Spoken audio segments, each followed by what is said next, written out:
I recommend that every one of your Medicare patients sign an ABN form.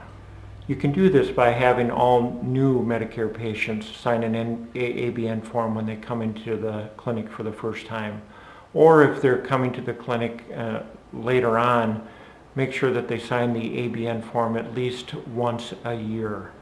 Another good time to have them sign the ABN form is if they move from medically necessary care to a wellness care, and you want to inform the patient that their adjustments, chiropractic adjustments, are no longer a covered service under Medicare because they're now wellness visits. So that's another good time to do it. But generally speaking, yes, every single one of your Medicare patients should have an ABN on file.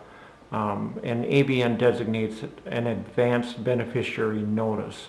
Now, if later on, if you forget to do this for a while or something like that, generally speaking, it's not going to get you into real deep trouble with the federal authorities, because if you end up audited and don't have an ABN form, oftentimes they just say that because you didn't have an ABN form, and if they're asking for money back, or they say that they overpaid you or something like that, the lack of having an ABN form only makes it difficult for you, and actually impossible for you, to make the patient pay for that care that Medicare is now denied. So that's the only big reason for doing it. Otherwise, from a compliance standpoint, you're not going to get into too much trouble by not having an ABN.